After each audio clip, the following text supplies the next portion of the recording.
apakah hanya sendiri atau ada teman juga yang melakukan perjalanan mengungsi? 그래서 우리 김용수 양은 탈북 이후 한국에 도착하기까지 얼마 정도의 기간이 소요가 됐는지, 그래서 그동안 쭉 중국에 있어서 그리고 4개월 정도 그리고 한국하고 같이 있는지. 그러면 저는 이 영화를 계속해서 봤었어요. 제 작작한 소감 먼저 얘기를 하고 할게. 근데 저는 이 영화를 볼 때마다 제작진이 조금은 원망스럽기도 해요. 영화인데 해피엔딩으로 끝났으면 안 될까? 굳이 그 아이를 영화에서도 죽였어야 했나라는 너무 가슴이 아프기 때문에 항상 그런 생각이 들더라고요. 근데 탈북자들의 이야기는 항상 해피엔딩으로 끝나지만은 않는 게 사실인 것 같아요. 그래서 가슴 아프지만 보기 힘들지만 이것이 현실이라는 거를 알아주셨으면 좋겠고, 네, 저 마음도 그렇고. Sebelum saya menjawab, saya sedikit memberi kesan saya atau perasaan saya setelah menyaksikan film ini. Film ini memang sudah berulang kali saya nonton, dan setiap kali nonton itu karena memang itu perjalanan rutinnya sama dengan saya, akan tetapi sedikit ada penyesalan atau ada komplain kepada pembuat film, sutradara dan yang membuat film itu, walaupun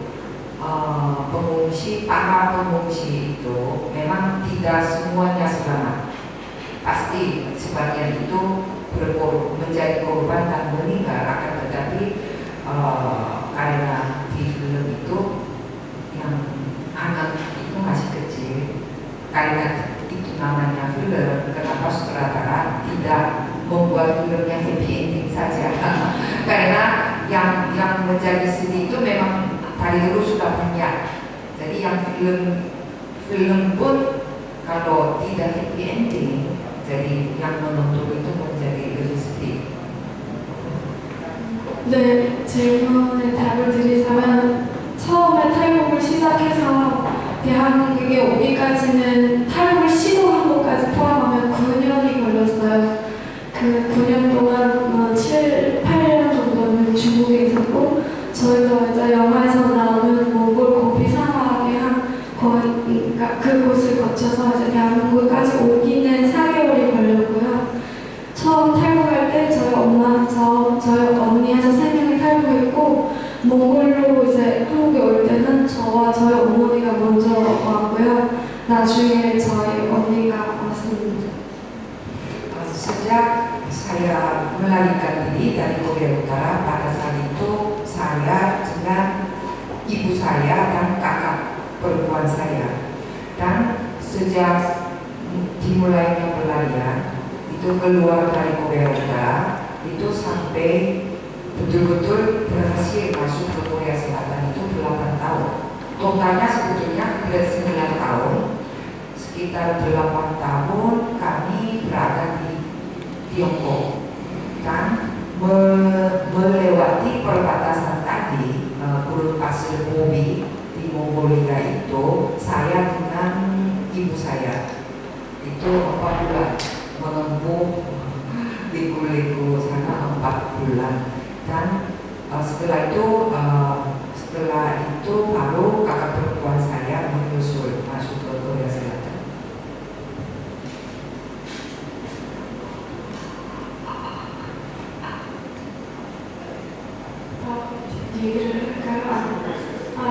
좀 더 얘기를 드리자면 저희는 다 탈북자들의 삶이 불행하긴 하지만 저는 그나마 다행이었다고 생각하는 게, 저희 몽골 사막에서 영화처럼 그렇게 많이 헤매거나 죽거나 하지는 않았어요. 하지만 저희랑 같이 그 수용소 같은 데 있었던 분 중에 남자 한 분은 수용소 안에, 그러니까 대한민국 영사관이 관할하는 그 지역까지 왔음에도 불구하고 이제 그곳까지 오는 과정이 너무 힘들어서 그 안에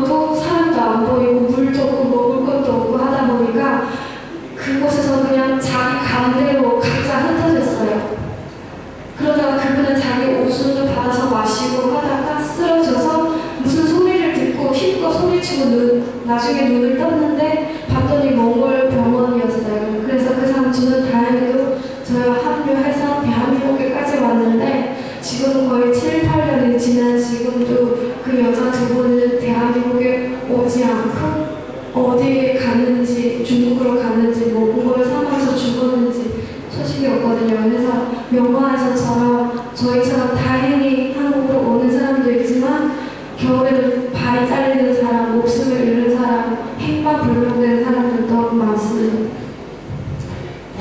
Seperti di film, waktu kami berdua dengan ibu saya waktu mulai masuk ke gurun pasir itu biasanya beberapa kelompok pengungsi. Jadi misalnya seperti di film ada beberapa orang menjadi satu tim, mereka di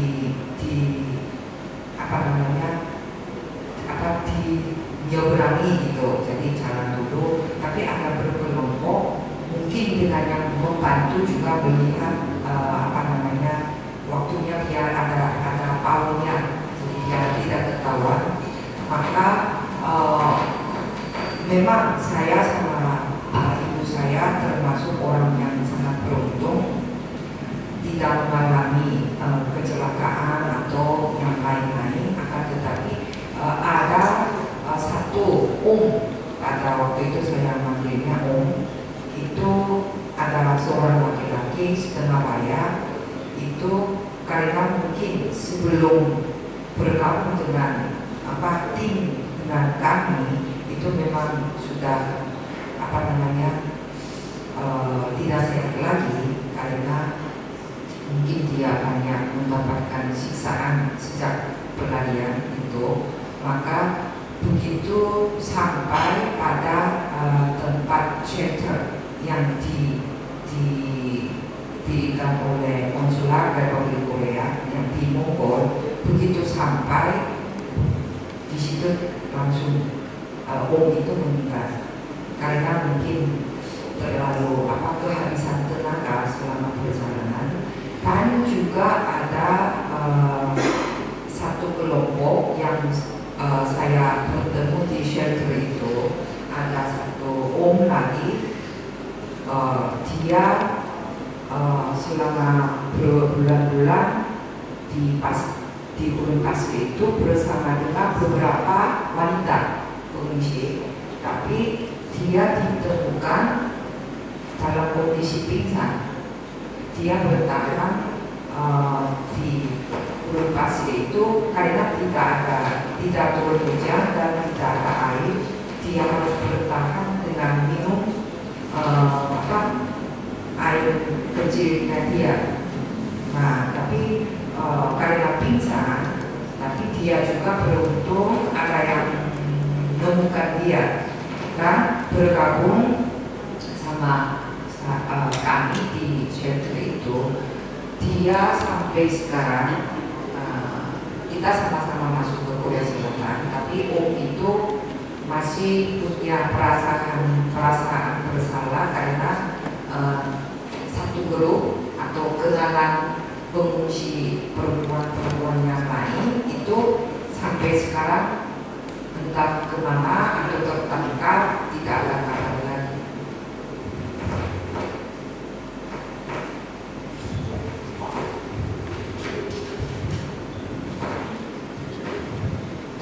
Terima kasih, saya dari Pak dari Food.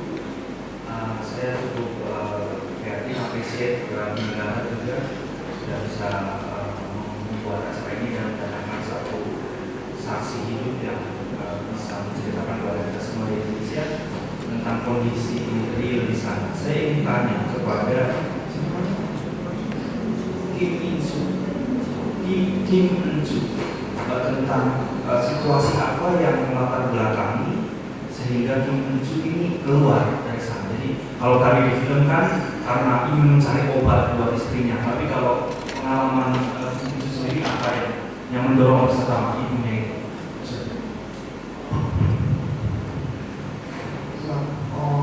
우리 인도네시아 국민들이 이러한 자리를 통해서 조금이 남아 영화를 통해서 이러한 실상을 볼 수 있는 기회가 돼서 너무너무 귀하고 감사한 자리입니다.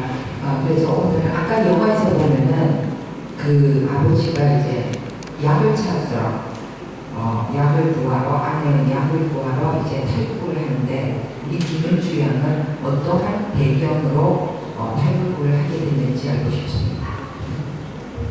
일단 탈북자들이 탈북하는 이유는 정말 다양해요. 근데 이자처럼 어떻게 보면 생계를 살기 위한 거라고 얘기할 수 있는데 저도 쉽게 얘기하면 정말 배고파서 죽을 것 같아서 여기서 죽을 바에는 저희 어머니가 그러셨어요. 여기서 죽을 바에는 두만강을 건너다 총에 맞아 죽더라도 시도는 해보자.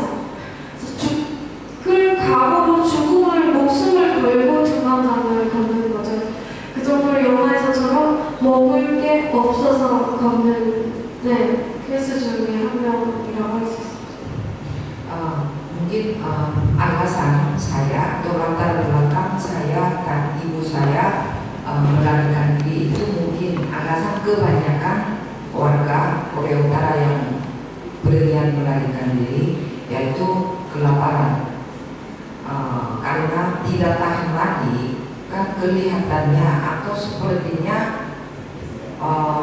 sampai seminggu lebih tidak mendapatkan makanan apa-apa.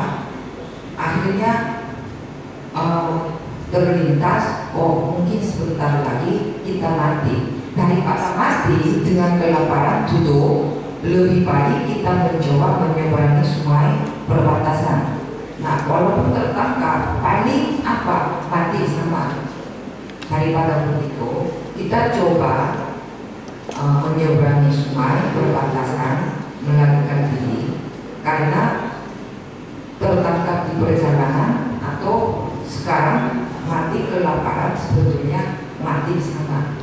그래서 그 다른 이유를 그러니까 90년대 중반, 후반 그리고 2000년대 초반까지는 탈북자들 중에 많은 경우가 진짜 저희처럼 영화에서처럼 죽기, 그러니까 목숨이 끊기지 않는 걸, 그러니까 생명을 유지하기 위해서 탈북하는 생계형 탈북자가 많았습니다. 근데 최근에 들어서는 조금 변화가 있는 게 생계형 탈북자도 물론 있지만 그 외에도 이미 한국에 와 있는 탈북자들이 27,000명에 달하는데 그분들이 가족과 함께 살고 싶어서 혹은 정말 자유로운 대한민국에서 살고 싶어서 탈북하는 사람들도 많습니다.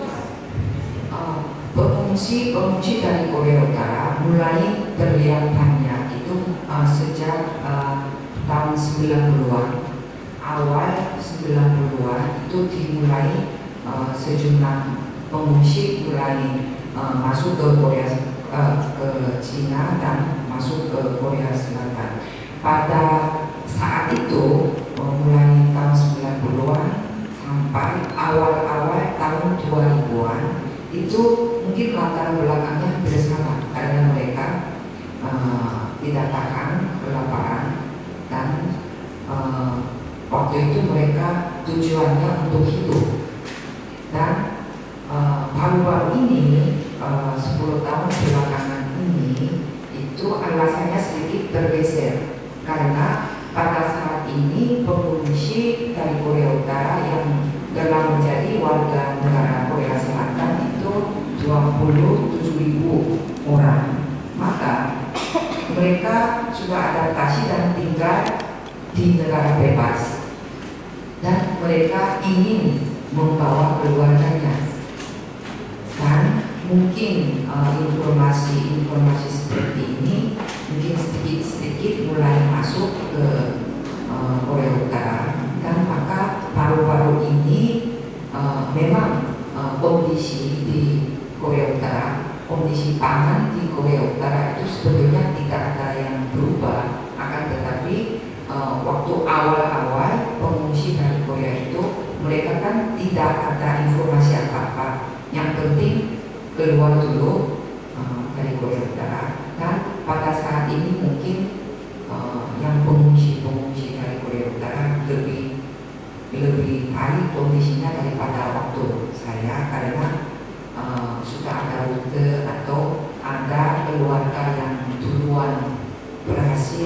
masuk ke Korea Selatan memberikan bantuan atau informasi seperti itu.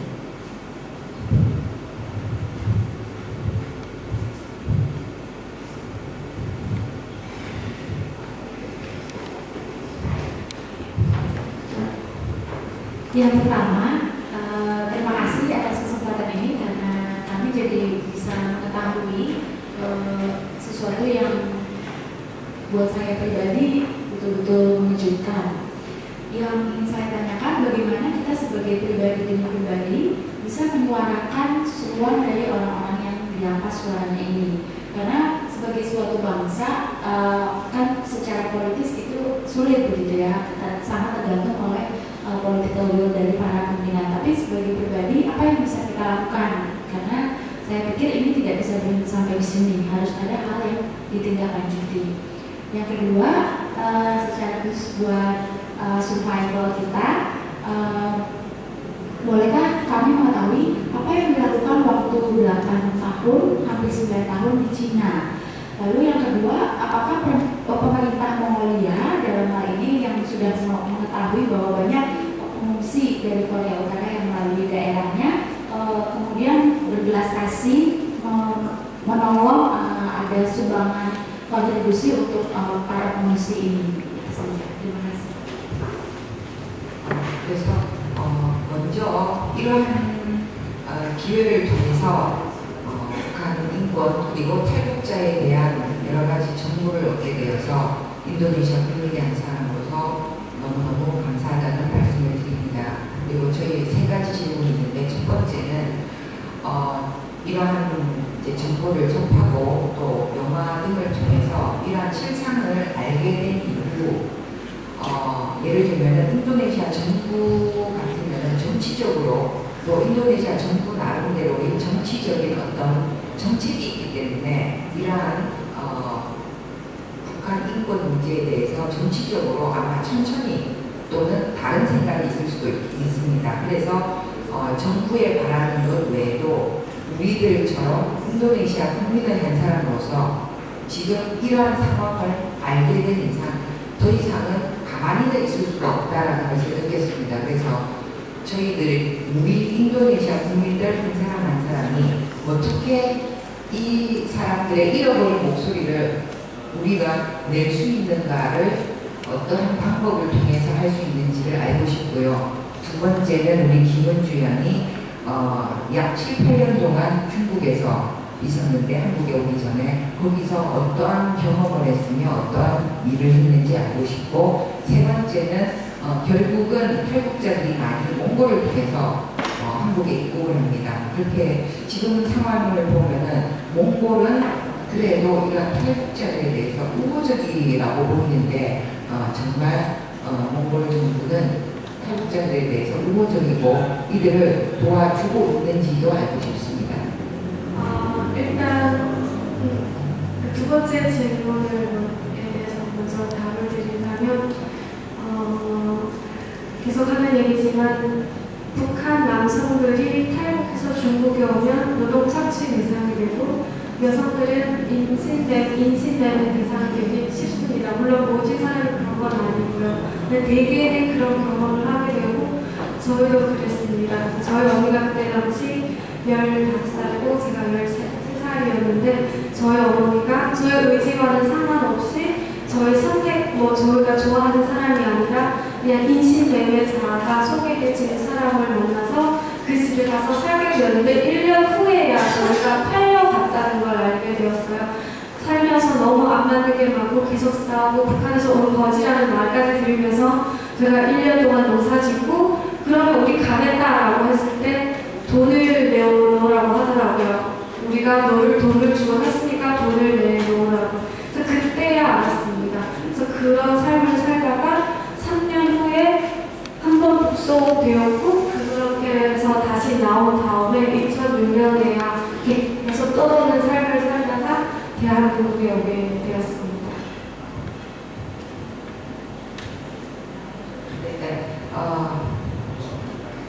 Saya mau menjelaskan menjawab pertanyaan kedua. Selama 8 tahun kami begitu tiba di Tiongkok, karena kami semua perempuan, kalau laki-laki yang melarikan diri itu mereka suka menjadi objek untuk kerja paksa ya, kerja dalam kondisi yang tidak layak. Dan apalagi kaum perempuan itu hampir semua menjadi target atau objek perdagangan manusia. Maka kami bertiga pun itu disuruh pergi ke satu rumah dan tinggal daerah situ dan kerja bertani hampir 1 tahun.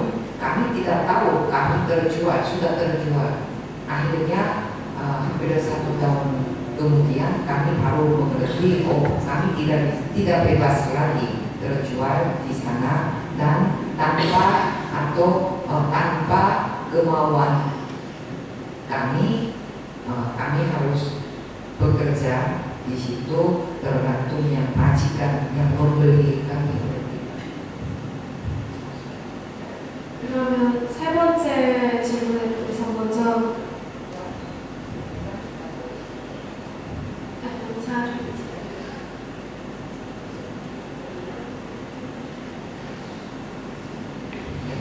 Dan setelah itu kami tertangkap oleh polisi Tiongkok dan kami dipulangkan secara paksa juga. Dan karena setelah melarikan diri kembali ke Korea Utara, itu kami statusnya sudah bukan warga biasa lagi, kan tahanan atau menjadi pengkhianat. Maka penderitaan kami lebih banyak daripada sebelumnya. Maka kedua kali kami melarikan diri lagi, dan setelah itu karena takut dijadikan objek perdagangan manusia, maka kami pindah-pindah berbagai tempat dan bekerja dengan sedikit-sedikit. Dan apabila ada polisi, kami lari ke tempat lain, hidupnya sedikit begitu. Akhirnya menembus Gurun Pasir, lalu berhasil masuk ke Korea Selatan. 세 번째 질문에서 먼저 답을 드리자면, 지금은 몽골로 오는 사람들이 거의 없어요. 그만큼 위험하기도 하고 정치적인 것이 가명되어 있는지는 모르겠지만, 이전에 저희가 올 때는 대한민국 정부에서 비밀리에, 왜냐하면 몽골 울란바토르에도 북한 대사관이 있거든요. 그래서 저희를 몰래 보호해줬고 몽골 정부에서, 그리고 한 명당 정확히 얼마의 금액인지는 모르겠지만 몽골에 주는 걸로 알고 있었습니다. 그런 관계가 있었는데 지금은 그런 것이 이어지지 않고 있고 대개는 동남아 쪽으로 많이 오고 있습니다. 물론 그쪽도 위험하지만.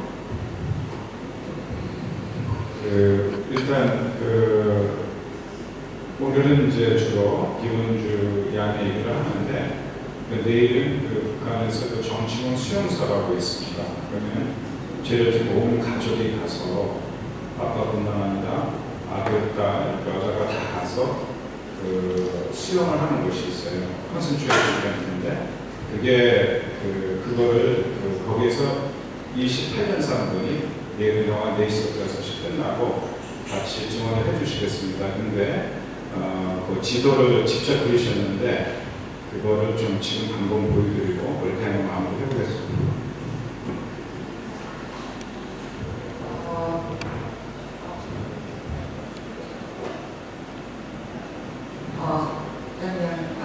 Mungkin pemerintah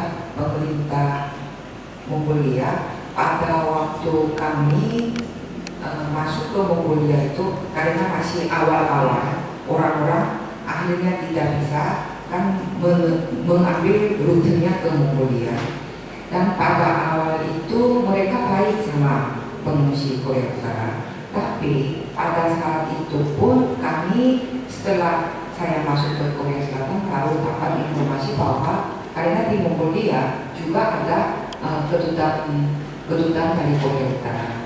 Mongolia juga kan bekas negara komunis, maka sebetulnya Mongolia itu juga ada tekanan dari Cina maupun Korea Utara. Maka pada awal-awal pengungsi itu mereka bantu itu dari pemerintah Korea Selatan membayar pemerintah Mongolia agar mereka bisa bantu. Dan shelter, kenapa saya sebut shelter itu tempat persembunyian, itu sembunyi, jadi tidak secara terbuka. Begitu, maka pada saat ini tidak banyak pengungsi yang mau ambil rutenya ke Gurun Pasir Obi karena memang harus melalui Gurun Pasir itu tingkat survival itu sangat sedikit. Maka sekarang para pengungsi itu mengambil jalur ke daerah selatan, jadi ke Vietnam, Laos seperti itu.